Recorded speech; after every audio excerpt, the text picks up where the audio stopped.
Happy birthday po mga kapatid, mga kapamilya. Kumusta kayo? Kalahati isang linggo na naman ang nagdaan at tayo ay magtagpo muli sa gabing ito ng Miyerkules upang pagpatuloy natin ang pagbabasa sa aklat ng Exodus. Ano po? Tayo po ay nasa chapter 26 na. Bago natin ipagpatuloy ito mga kapatid, tayo po muna ay manalangin. Maraming Diyos sa langit, maraming salamat po sa inyo sa loob ng kalahating isang linggong nagdaan na kami po inyong biniyayaan, pinatnubayan, iniligtas sa mga kapahamakan at sa pagpapahiram niyo po sa amin ng buhay at kalakasan sa pagtitiwala niyo sa aming mga tinatangkilik. Patawad din po sa aming mga kasalanang nagagawa. Sana po sa aming babasahin ngayon ay maunawaan po namin ito at sana po ang inyong banal na espiritu ay sumaamin upang ito po ay naming maintindihan. At ang inyong mga banal na anghel ay pakisugo po sa amin at ang lahat po inihiling namin sa pangalan po ng aming Panginoong Jesus. Amen. Okay, tayo po ngayon ay magsimula na sa ating babasahin. Simulan na po natin. Exodo 26:1 hanggang 37. Magpagawa ka ng kanang toldang sambahan.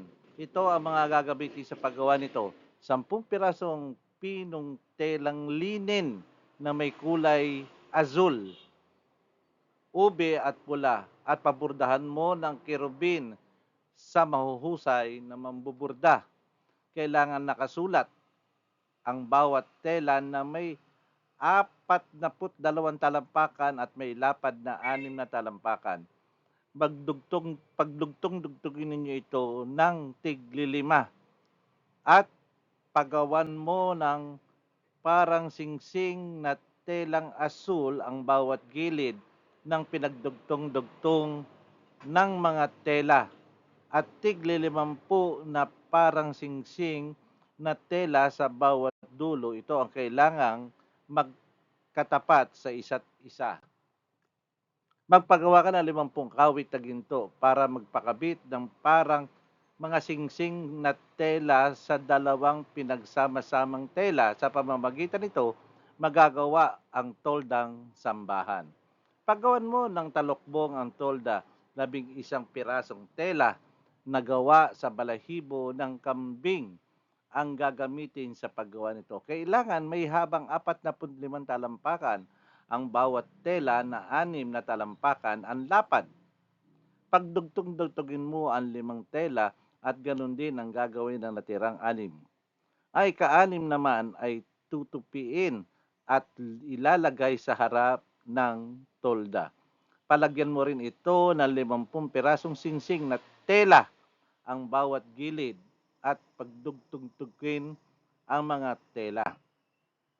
At ikapit dito ang 50 tansong kawit.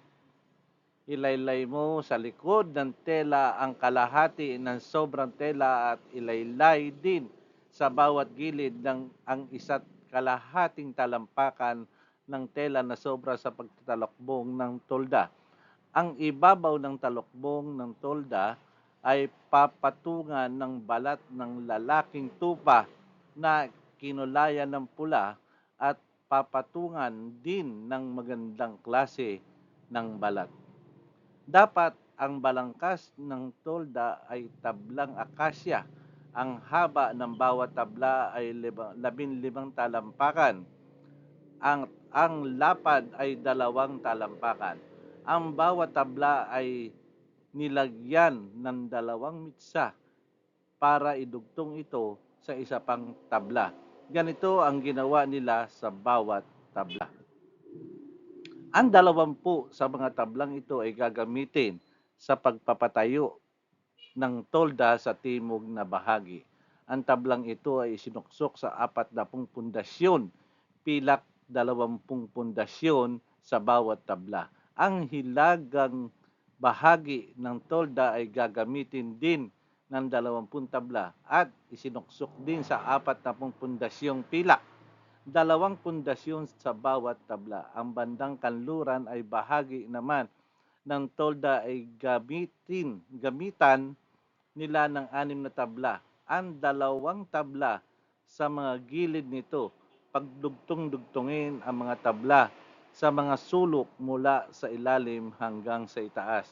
kailangan ganito rin ang gawin sa dalawang tabla sa mga gilid. Kaya may 8 tabla sa bahaging ito ng tolda at nakasuksok ito sa 16 na pundasyong pilak, 2 pundasyong sa bawat tabla.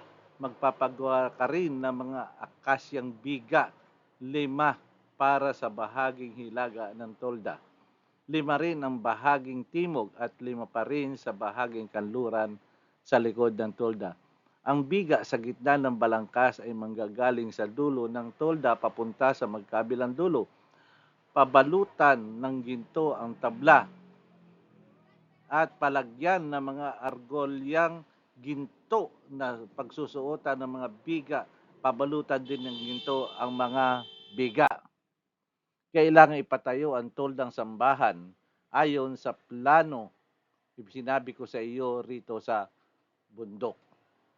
Magpapagawa ka rin ng kortina na may gawa na pinong telang linin na may lanang kulay asul, ube at pula at pabordahan mo ito ng kerubin.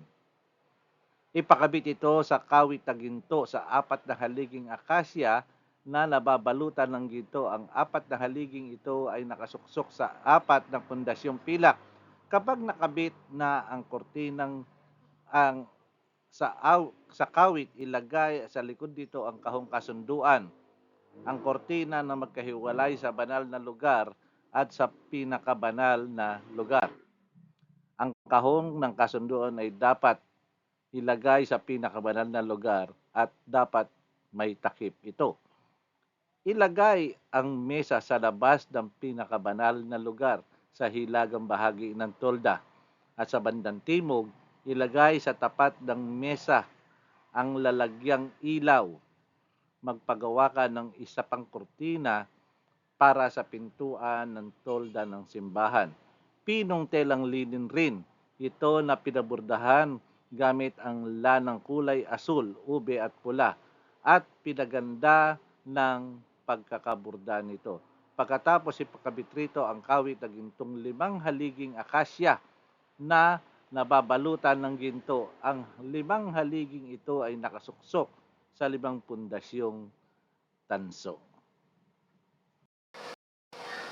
Okay, ay nakita po natin na ang Diyos pag nagbigay ng instruction ay detalyado. Ano po? Hindi siya nagbibigay ng kulang-kulang na pahayag. Detalyado, pati kulay, at pati sukat at kung ano ang gagawin.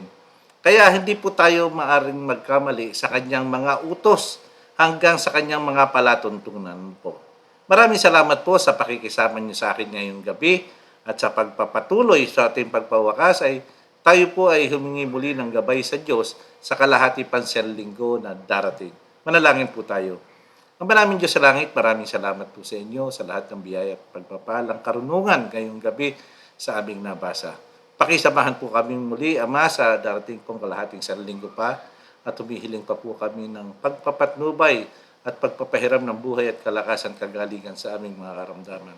Tulutan niyo po, Ama, na kami po ay magamit ninyo sa anumang bagay, sa anumang paraan. At matuto rin po kaming magpatawad sa aming mga kapwa na nagkakasala sa amin. At upang kami maging kaaya-aya sa inyong paningin at kami po ay makasama ninyo sa inyong panukala ng kaligtasan. Salamat po sa inyo at ang lahat po hinihiling namin sa pangalan po ng aming Panginoong Jesus. Amen. Okay mga kapatid, tayo po ay magkita-kita muli sa darating na Biyernes po sa ating Sabat ng gabi upang talakayin ang susunod na kapitulo. Happy midweek po sa lahat.